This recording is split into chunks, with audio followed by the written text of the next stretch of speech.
Good evening, everyone. Thank you so much for joining with us today.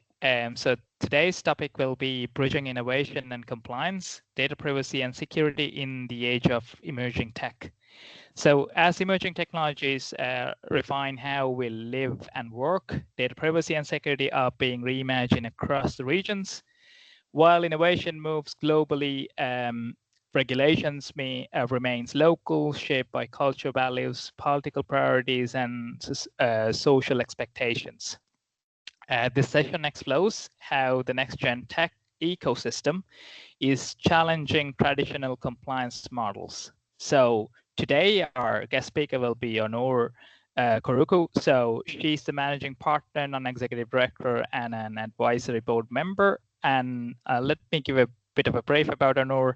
Onur currently serves as a managing partner, non-executive director, and advisory board member across corporate and academic institutes in EMEA and the US, where she shapes strategic in data protection, cybersecurity, and AI governance. She is also a shareholder in companies specializing in data protection and cybersecurity and AI automation. So just a disclaimer, so this session will be recorded and will be live on LinkedIn. So before we start, so we would like to keep that in mind as well. So Onur, to you to start the discussion today. Thank you very much, Anish. Actually, at the beginning, I want to thank you, first of all, Anish and all ISC2 team to inviting me. This kind of very precious panel. I know we are not so crowded, especially right now, but after all, it means really big things for the security surveillance.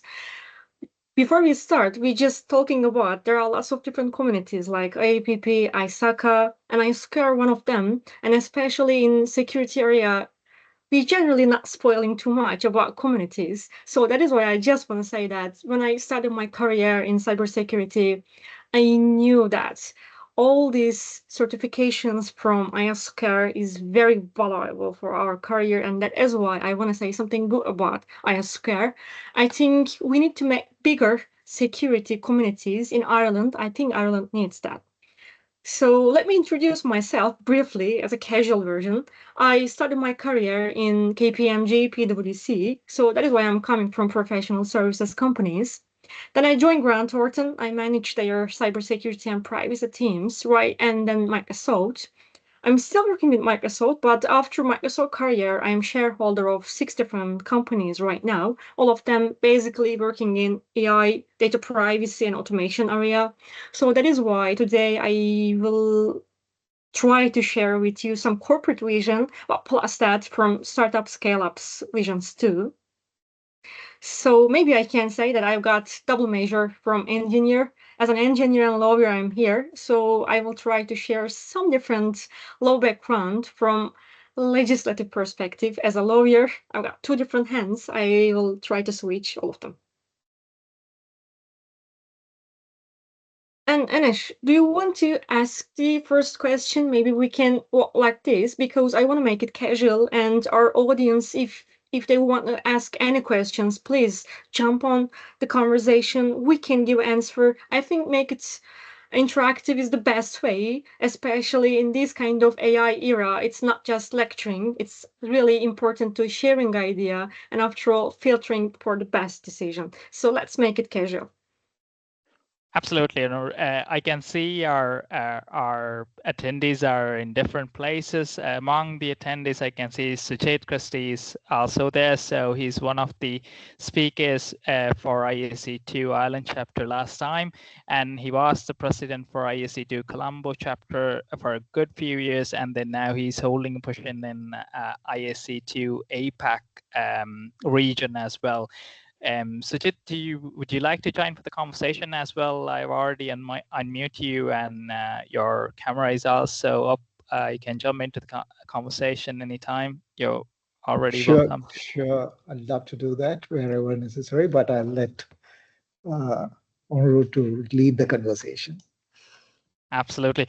Onur, I would like to ask the very first question from you. So in terms of the GDPR, it's a buzzword we all know, and it's not just a buzzword because we are in EU, and in terms of the EU AI Act comes into the picture, I would like to ask, how can organizations balance innovation and compliance, right? So loads of innovation going on with the new Microsoft, and loads of generative AI comes into play, like Copilot, and different other elements as well.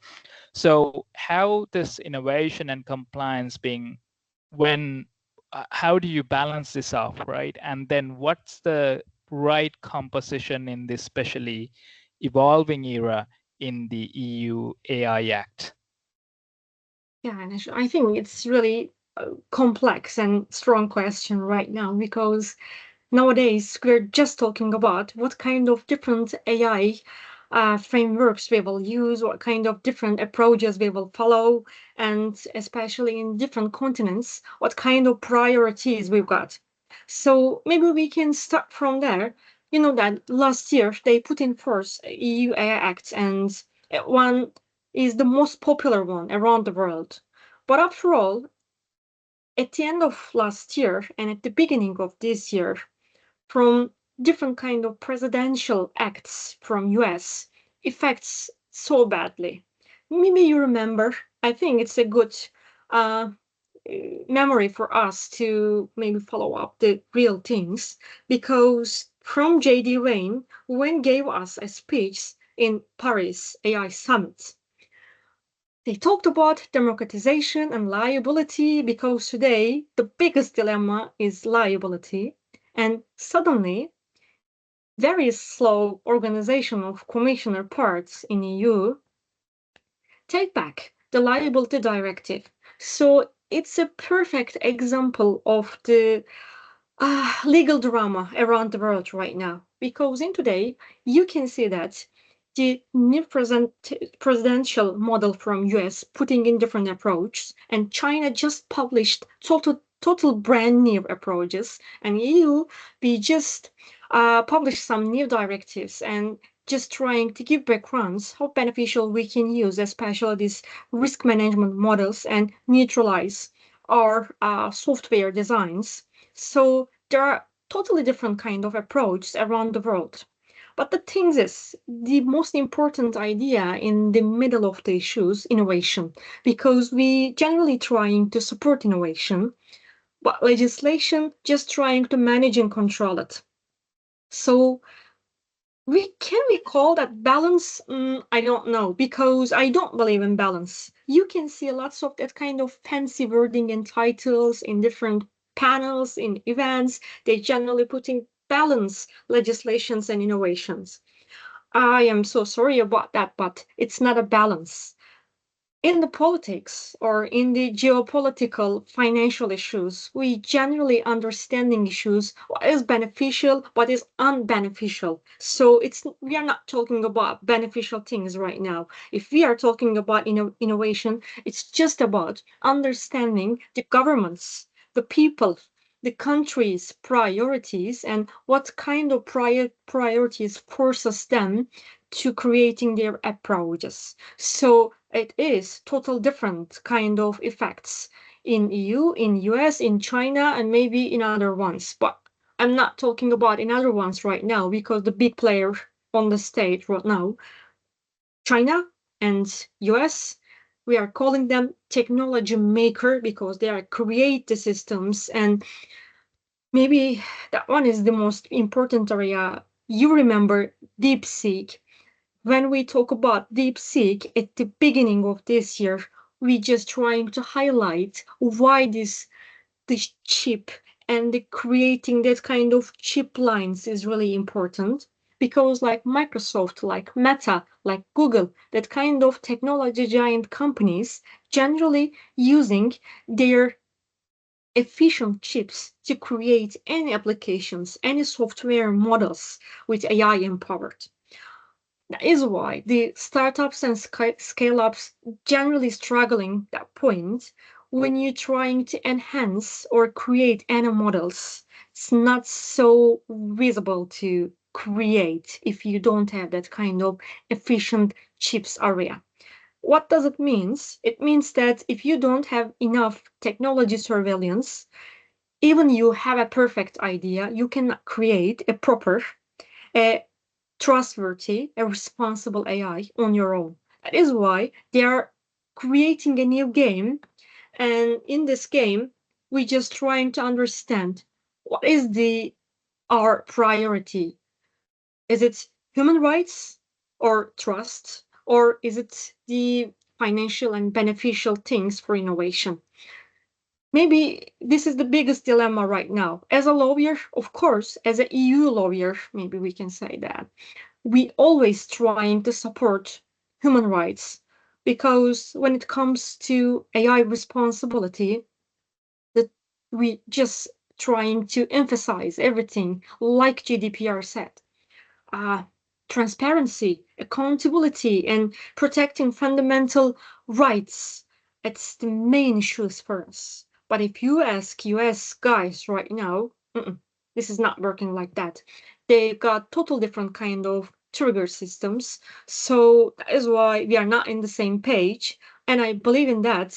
In the short future, we won't be in the same page. We're just trying to find a way for a merger issues, like maybe we can say like family companies. We are just trying to make a mergers, but our priorities and approach is totally different.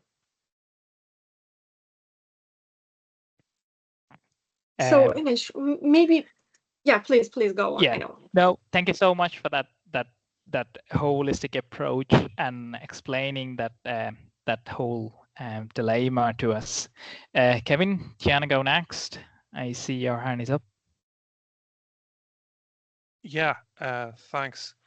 I was just wondering, would you agree that there are a lot of challenges faced by companies who are trying to align their plans for innovation in AI and their concerns about privacy and security?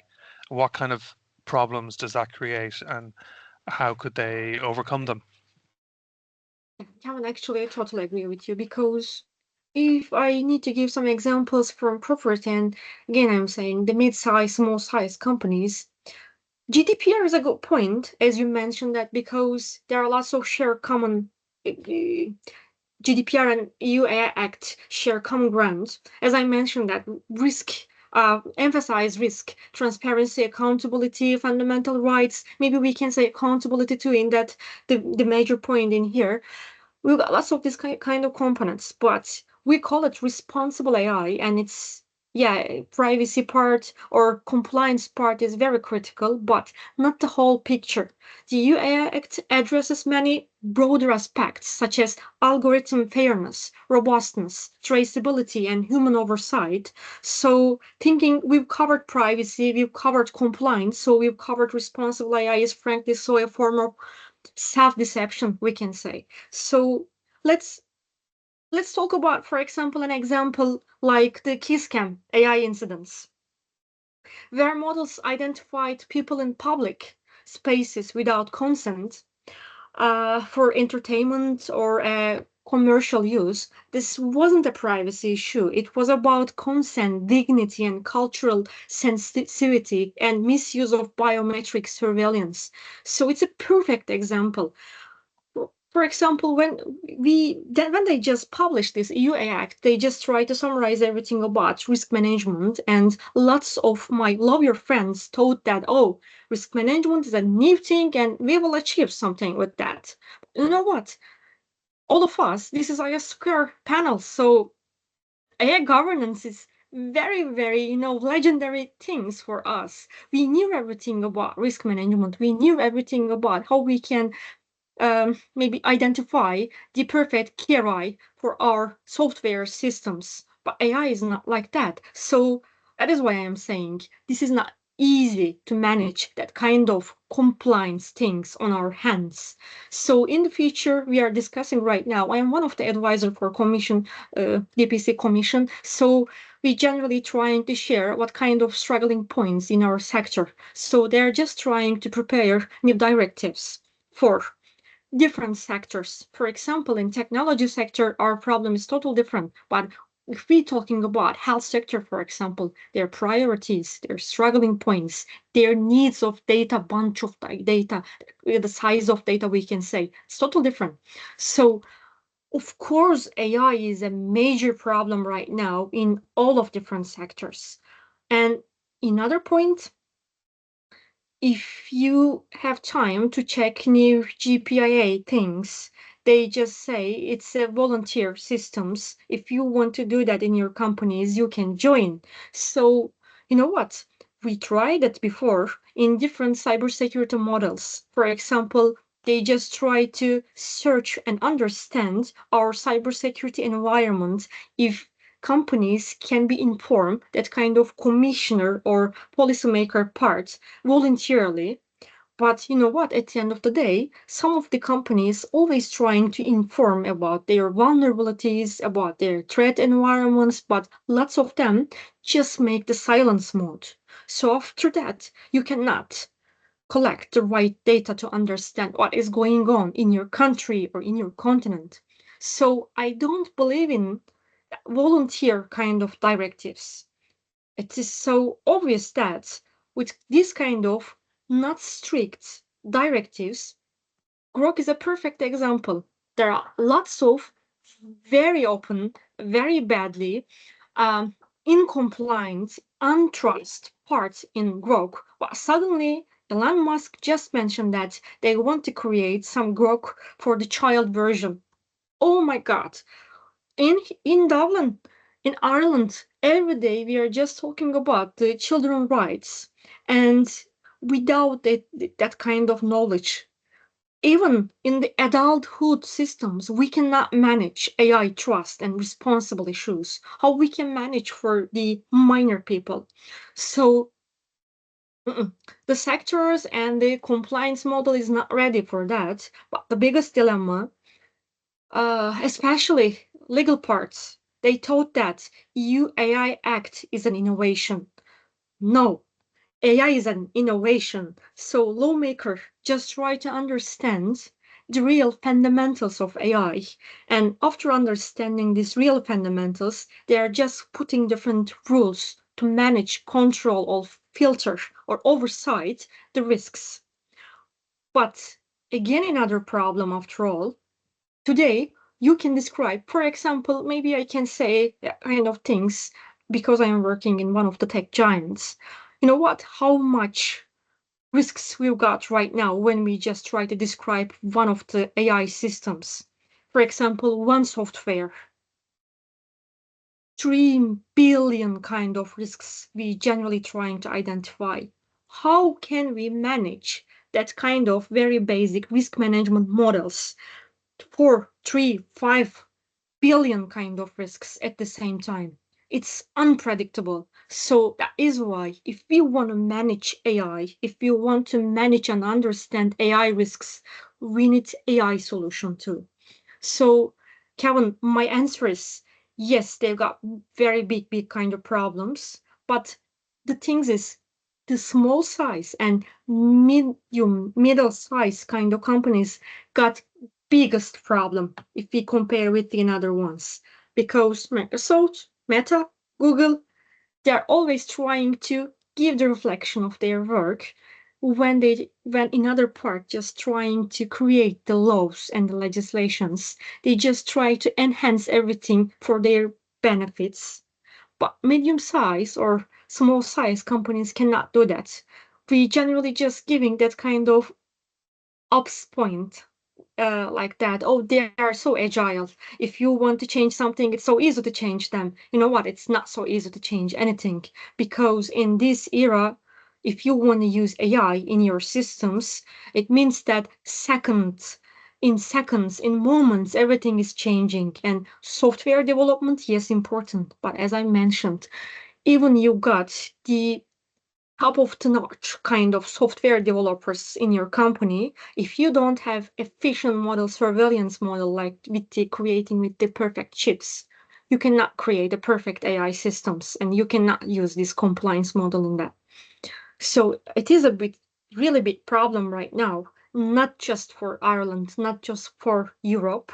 It's for around the world, for all of them. But again, that's especially China, and of course, US is really so good hand if we compare with Europe. Can I just just ask a follow-up question?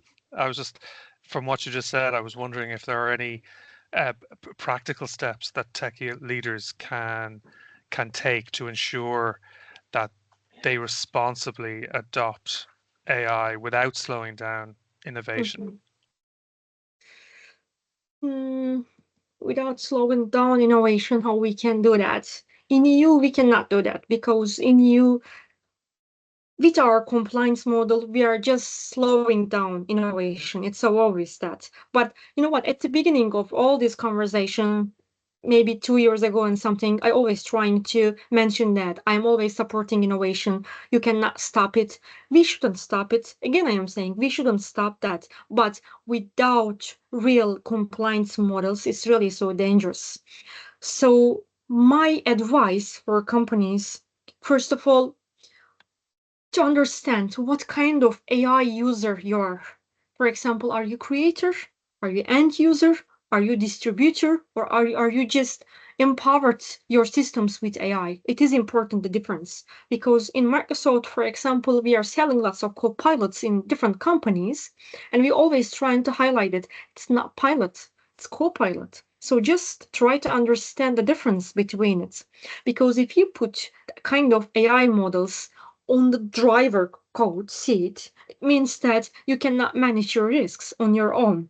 So my main advice for you, if you are working in a company and if you are collecting any personal, strategical, or political, whatever you got, that kind of data sets, first of all, you need to put in line a very good data management, data filtering model in your systems, because even in that kind of companies, even you OpenAI or kind of chatbots model you are using,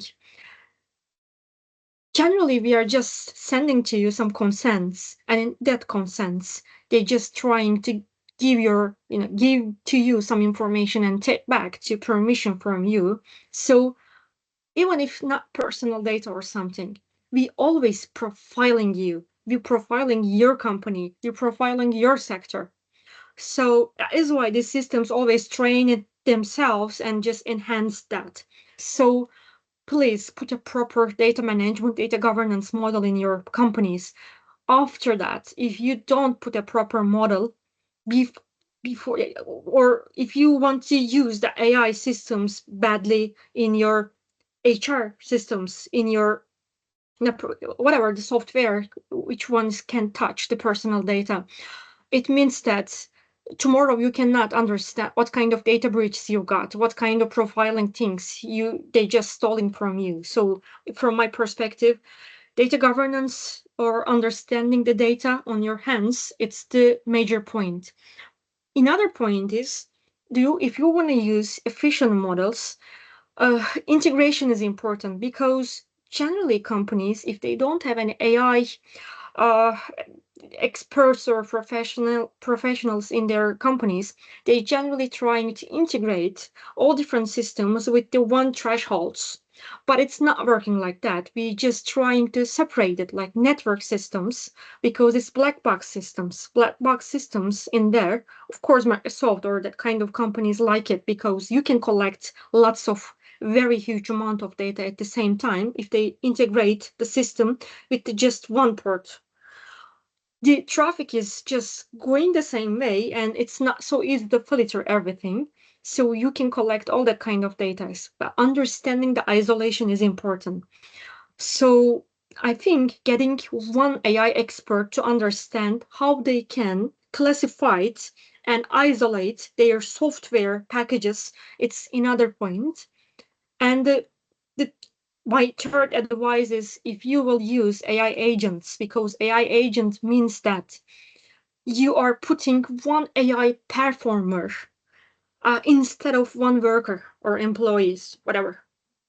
So that is why if you will use AI agents in your systems, first of all, which kind of cryptographic models and encryption models or the layer of key management systems you got, the maturity is really important again, because I don't know. Have you ever, if you got any time to read the article about AWS? Because in AWS, for example, it's a perfect strategy they created, putting agents instead of their people working in the companies. But suddenly they understood that they created, for example, 1,000 of different agents to making operating the sales for their systems. But suddenly they understood that all these different agents, without their permission, they could speak each other and share all the data together.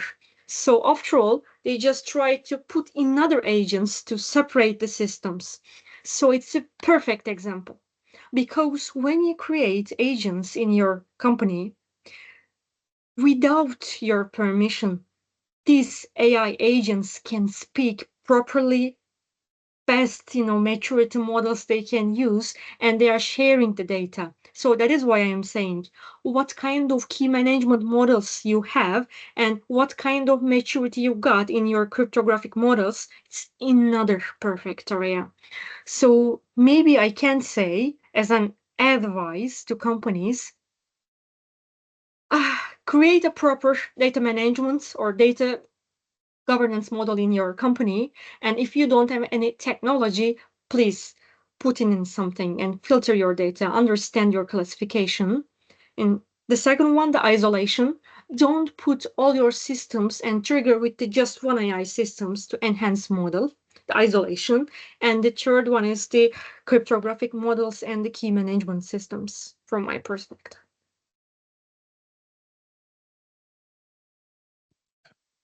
Thanks very much.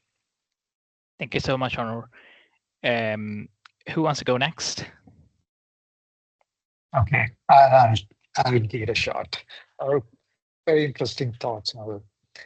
So I'm going to, rather than asking a question, I'm just going to make a comment. And I was having a conversation with a couple of my clients. While they're talking about an AI strategy, and these guys operate over 30 countries globally. Mm-hmm. And what we are discovering is the users have already started to use it in different ways, right? You talk about R&D, those guys are already using it. You talk about marketing, they're already using AI models to showcase their products or even what is not in the pipelines. So they're kind of running ahead in this race. And IT is not aware of any of these. Right? There's so much innovation happening in the periphery where you expect the IT to put in guardrails, maybe build governance frameworks, like as you said, even a data governance framework. Now, in spite of all that, the users are finding ways to use, and one such models they're talking about is DeepSeek in an enterprise environment. And I also want to add, right? I mean, you did mention about the Kisscam incident, right? I mean, that was very obvious. Everybody saw what happened. But what is also happening is all of us, you, me included, we are feeding our own data, knowingly or unknowingly, directly into these models, and it is learning and it's using it. Mm-hmm. So the question which I'm grappling with myself is a privacy conversation any longer valid? Yeah. Oh my God. Oh, is there an IAPP people in it? Oh, there's no. So I can give an honest answer, yeah. Yeah, no, this is just for academic purposes, right? So while as businesses, as consultants, this keeps us engaged, it keeps us on the job, and where we go as experts or professionals provide advisory. And I'm just worried at some point in time that this is going to plateau out, and where are we going to stand at that point in time? Right. I'm open to hearing your thoughts on this. It's not necessarily a question, but just a comment. It's a perfect question. So I will try to give a genuine answer because Kevin asked a Yeah. perfect question. I really like to answer that kind of questions, but it's totally different. Maybe I can say it's so obvious that I'm living in Ireland and an Irish, not Irish, privacy professional. So sometimes at the beginning of our career, we just trying to give the answer for that kind of questions by the book, models. But you know what? Last 2 years, I just try to give genuine answer back that kind of questions, and I just try to say that privacy is just one of the pillar of responsible AI. So of course we are giving value to privacy because you know what? Privacy is not just about personal data identification and just secure your data and give the consents, get the notification and something. Because with the privacy models, it's just one of the reflection of country's cultural model. Look at the Kisscam example. When they opened that kind of discussion in their court systems, they said that it's a public area, so it's so normal to use that kind of visuals on their, whatever the screen or any billboards or somewhere. So it's so normal for them. But the AI Act introduces obligations like model purposes, like general purposes or transparency, and even geopolitics. We just trying to follow the rules with ethic models. So I'm always trying to say that in all my scripts. Our problem is not about technology. Our problem is not about the balancing innovation and the legislations. Our problem is the ethical differences. So these geopolitical differences between continents create different kind of cultural models. So our ethic understanding is totally different. So that is why it's a perfect example. Publishing summarizes of data training data, including where data was or maybe scrapped from, and describing copyright safeguards, because after that Kisscam events, lots of copyright lawyers give some explanation to us.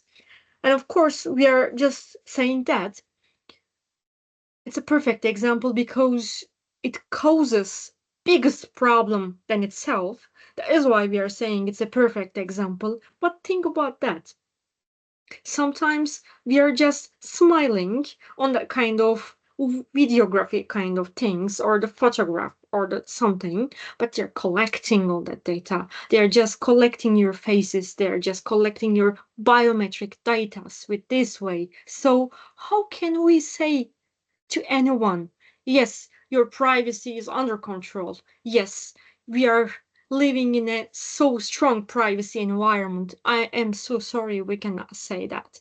Because, for example, think about that in Ireland. When you go in a governmental area, and if you want to submit or approve or give any documents to anyone, systems, they always asking all that kind of very personal questions directly to you with a loud voice, and all the people in the saloon or the venue, they can hear everything very easily. So we are talking about GDPR and we are talking about secure our data, even that kind of very not data, like information kind of things, very easy reach kind of models we've got in here. So when we come to privacy and the data management models, we cannot say that we are using a perfect privacy models in AI, because again, I am saying that, especially for general purpose AI,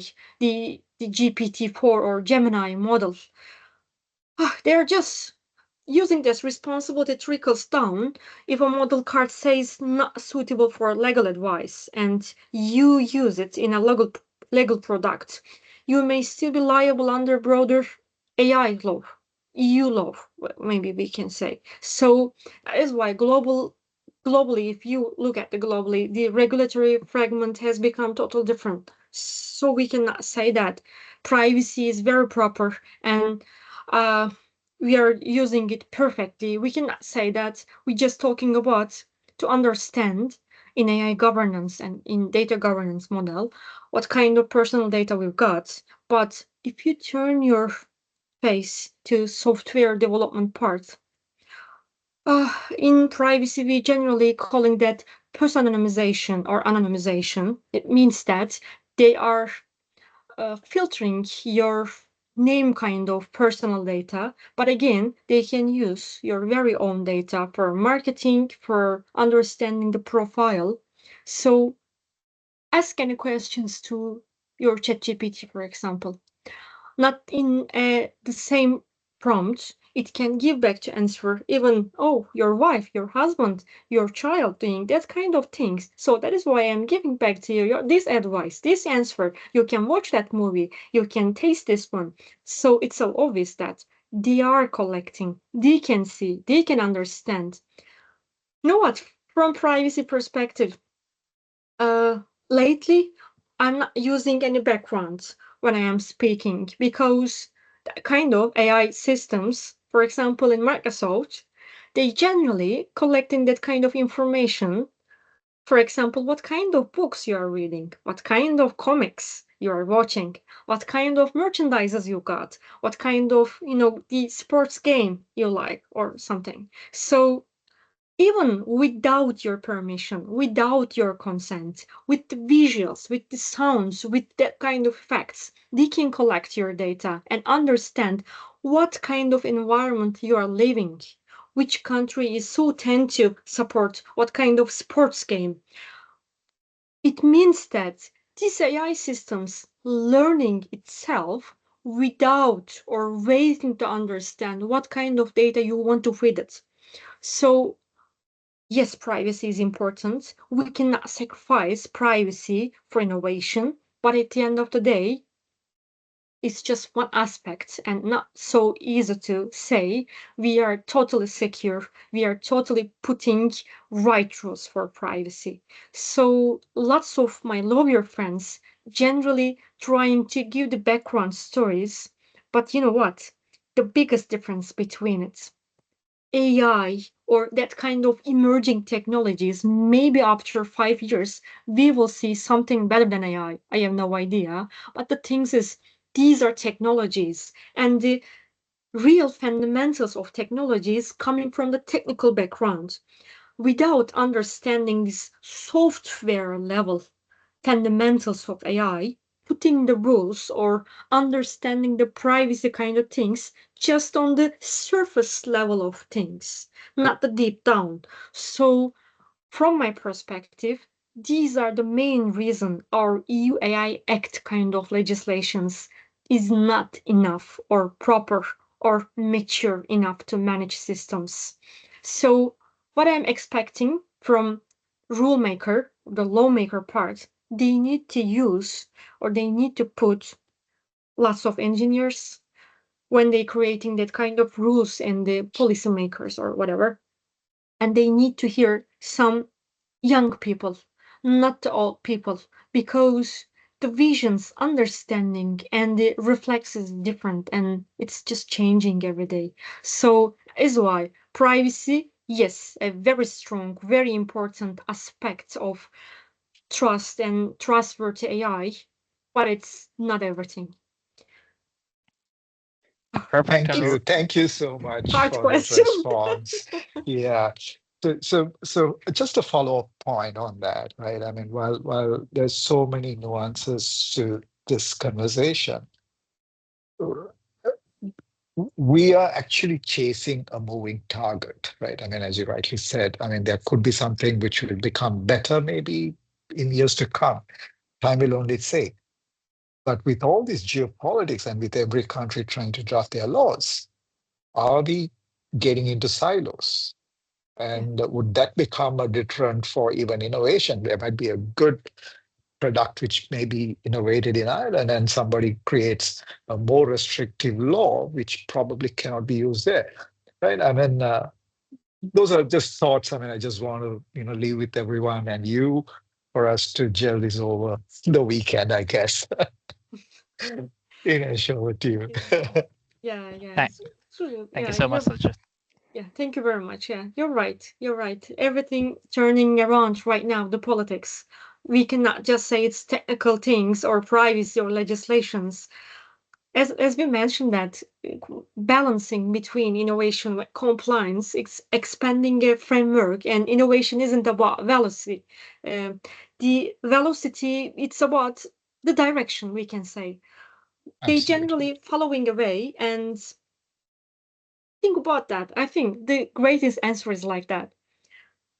When Trump become a president, they as all different movies like that, they're always trying to find the technical guy and putting near of them. Because today, if it's a superhero movie or something, they always putting a perfect hacker to understand, open the gate, oh, please hack the, the something, or understand the encryption and decrypt it or something. So that is why technology is the main part.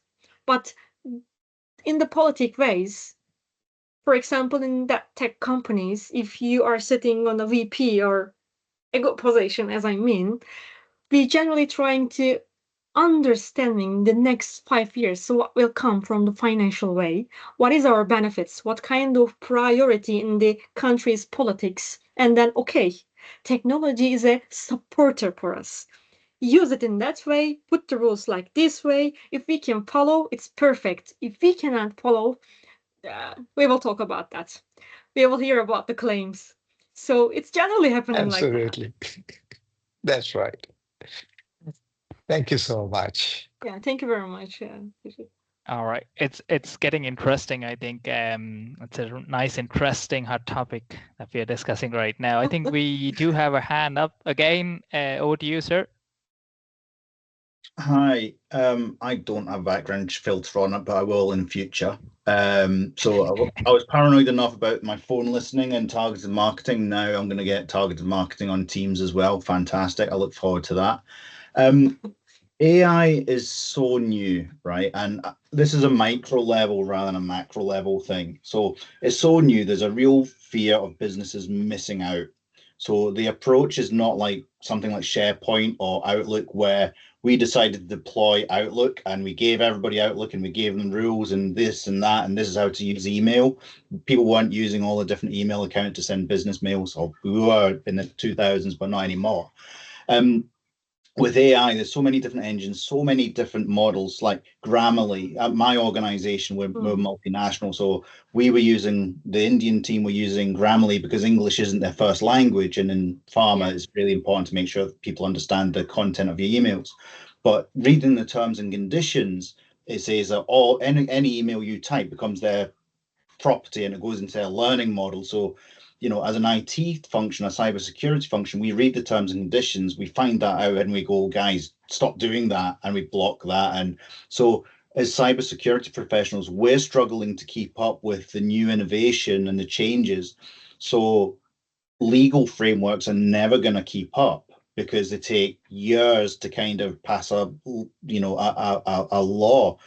So it becomes more of an ethics question, and I've forgotten my question now, but it really becomes not being compliant because you have to be, because there's a law stating it. It's trying to change a culture to do so.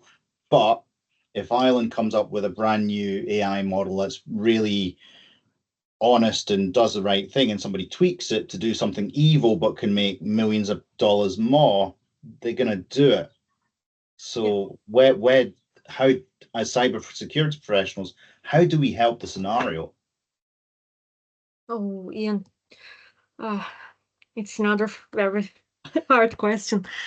Actually, let me give again genuine and real-time example from Microsoft. If I compare with the privacy, ethic teams, and compliance and cybersecurity teams, you know what? Cybersecurity teams generally just trying to watch, understand, move a little bit, maybe we can say slower than if we compare with the privacy teams or in other ones. I just try to understand, for example, when we had the team meetings from US, from China, from different countries, generally privacy guys, legal teams or in other, I know, compliance teams generally speak up, just sharing their strategies for the future, but cybersecurity teams never say anything, just, closing up things. But issue is, I think, what I understand from cybersecurity, we bought perfect startups around the world. In Microsoft, our strategy is working not just in Microsoft. All these tech companies, if somebody working in scale-up startup parts, our strategy is working like that. You are discovering that kind of startups or scale-ups which can be useful for your dashboard or services. If you want to embed that kind of solutions in your system, you're using it. Or if they are a competitor in the market, you're generally killing them. And you know what? If we are buying 10 of them, generally 8 of them will be killing by ourselves.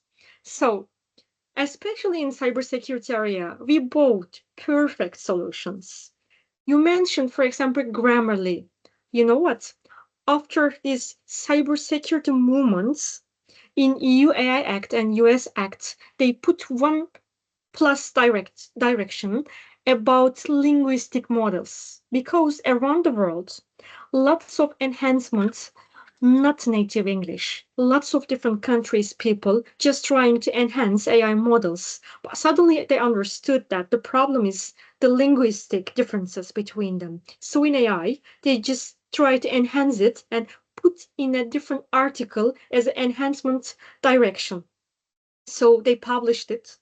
If you want to see something like that, I will share all these links with you from the legal perspective. It can be very identical. But again, for cybersecurity area, how we can enhance, how we can support that teams. I think you hit a really valid point. So a Teams meeting, everybody records and transcripts Teams meetings now. Now, if I sit there and you say, "Oh, good morning, how are you?" "Oh, not so bad. I've got a really bad rash. It's come back." All of a sudden, that's transcripted. Somebody gets a summary of the meeting, and my bad rash, that's a hypothetical rash, is now, it's now in the meeting notes forever.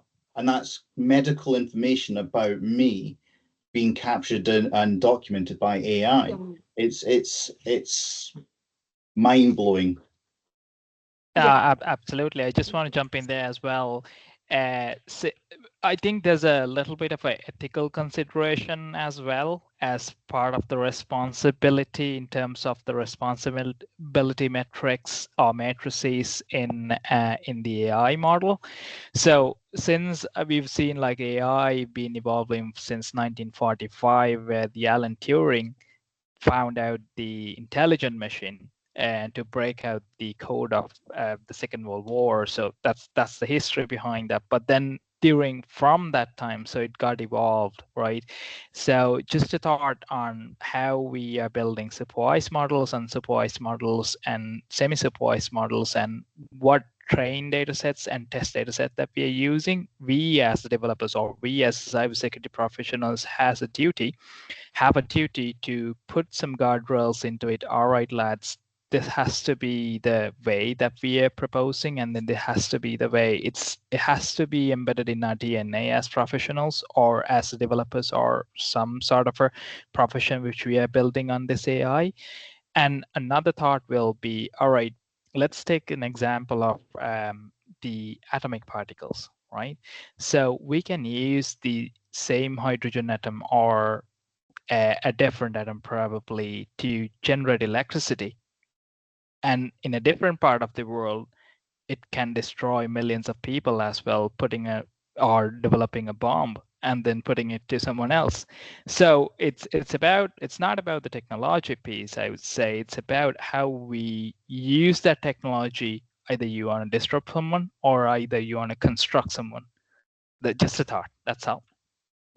The direction and understanding the approach. Again, it's not about privacy, it's not about technology, it's about how you will use this technology. What do you want to, do with that? So I think Ian is it's another perfect question. So, you know what these kind of systems is not so new in our models. Microsoft collected, recorded that kind of things before that too. Not just Microsoft, all that kind of web models in the, intercommunication models, you can do that. Maybe you remember in cybersecurity storylines, most probably you heard before that kind of examples.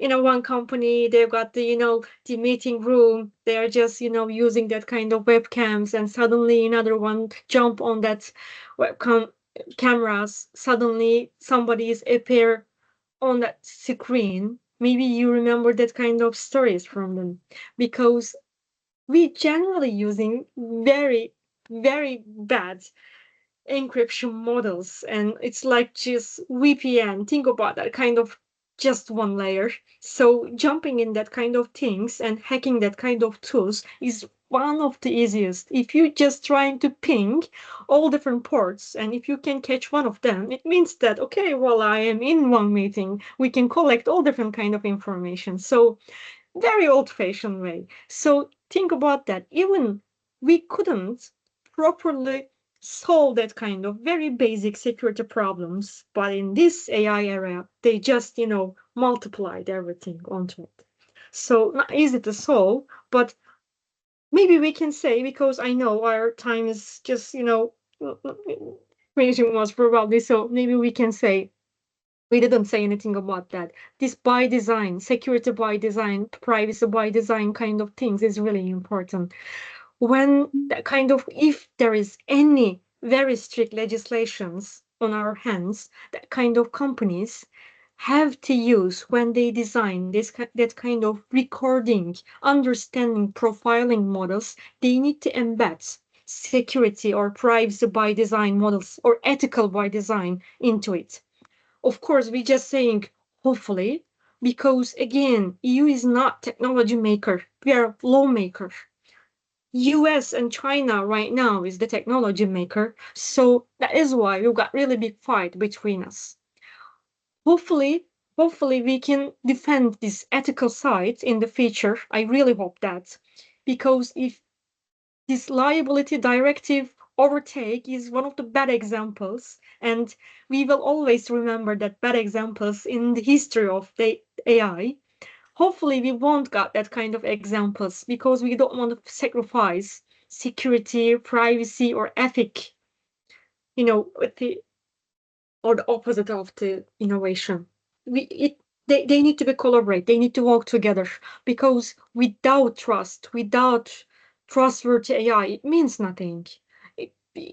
Today is just we're just using that kind of chatbots or enhancing our models, but in the future we will see lots of automation, and we just try to giving shape dehumanize models. So it means that people got really big confusion about that. One of our conference this year, we talked about that. For example, maybe you remember this replica kind of girlfriend, boyfriend AI models. I don't know. Have you ever any chance to use or try them? Because I had 3 days AI boyfriend, and I tried it and then shared my experience with people. You know what? Especially when I lecturing in universities, all this young generation love this. They really tend to get an AI girlfriend, boyfriend, AI psychologist, AI mentor, whatever. Think about, they really so tend to have kind of AI models in their lives. So ethic, approach, all of these critical issues is the main things in our life. So lots of you got children, got kids, and every day the manipulation is going. Hallucination is going, manipulation is coming, and even in EU, we don't have a proper answer for deepfakes. When you got any conversation with these commissioner guys, and if you ask, is it a personal data or not? These deepfakes, they're saying, maybe personal data can be, but maybe not. Because the problem, they have of course, they've got idea, but they don't have a proper and deep down idea how that kind of AI systems can create these deepfakes. And these hallucination models can affect not just one election, not just one, decision making. It affects all humanity at the end of the day. So that is why technology, innovation, legal systems, balance or differences or initiatives, everything is important. But from my perspective, for the future, as a technologist, as a lawyer, the main things is responsible feature. So we are just coding everything together without Java, without that kind of language models, with speaking, with understanding, with visualizing something. We are just coding feature together with AI. Thank you so much, Onur. Thanks, Ian, for your thoughts as well on the other side. Sorry, I couldn't thank you before. Thank you so much for jumping in and asking questions. We might be able to take one more question. I can see Asmi joined as well. He just typed a long one. Do you like to ask this, Asmi? Yeah, sure. Thanks, Inish. So a couple of things. So I have been helping companies build AI automation across. And of course, as I mentioned on my chat, because there are PII data that we have to process, and especially on the financial for verification purposes, right? We decided not to use any commercial model, even that is being done and managed by Microsoft as well, right? So if you look at, for example, AI Foundry or Google Vertex, there are many line items which maintains, for example, full-time employees of Microsoft have access to your data, right? So these are very PII information, and it is a legislation that is run by our governments, and we have to maintain those requirements. So we run models. Of course, it will be running on Microsoft or Google, but we run with our own networking and very restrictive, and we do a lot of grounding work. And before we leave it out to the employees to start using it, we regularly test on whether is it responding properly. I'll give a classic example. Example would be, okay, we have a branding guidelines. This is the branding guidelines we have, and the team is generating a video for marketing. So we publish this in YouTube and stuff like that, right? So AI does most of the work. We give the thinking behind it, but it grounds it, right? So in this aspect, the question is, I know that today, because things are changing so rapidly, people struggle to understand the new way of how to structure it, how to ground it. It's a very challenging thing, that, as you mentioned, right? It's very difficult to understand as well, because businesses expect you to have go to market. They need to have the products up and running, and they are in a hurry, but they kind of forget the whole point of it. And I kind of disagree for one thing which is mentioned. It is not the security team's responsibility at the moment, because AI is a total different animal itself. You kind of need to have a very specific architecture team who understands the capability of different models and how to ground these models. So this is, I believe, it's a new area where people will have to adapt and have different roles, as Ines said previously, right? So maybe we need a chief AI officer who understand that is a different role from the security guys, because security guys are already struggling with a lot of these things, right? With network breaches done by AI. So that was my point. I just wanted to mention this. I believe it was a very important point to discuss as well. Yes. I totally agree with you, actually, because we're just talking about, will we lose our job in the future? Yes, we will lose. But of course, new jobs and new lines will creating with AI. And I think chief AI officer, whatever we will call in the future, this role, I think we will see lots of that kind of roles. So, for example, IAPP events this year, when I spoke at one of the European conference, we talked about the continuous monitoring on the systems, why it's important in the privacy by design systems. And suddenly one of the audience just asked me, then, because I just try to explain everything about what is logs, how people can, collect logs on the systems. What is log management systems and tracking models? And one of the audience just asked me, then who will collect all these logs? Because we are talking about AI. And suddenly another audience just answered, AI governance office, of course. So then I just asked, have you ever seen in any company's AI governance office yet? Because there is not. We haven't seen any, AI governance office yet. Yeah, it's a perfect and very fancy wording, AI governance. But I think the things is important to understand. If we will choose anyone, chief AI officer, they shouldn't be just a software developer or understand in a technical way. They need to understand from ethical perspective too, in the technical fundamentals too, and merge between the compliance requirements. I think this multidisciplinary view is important to us. And if you talk about this PII and data management things, yes, you're right.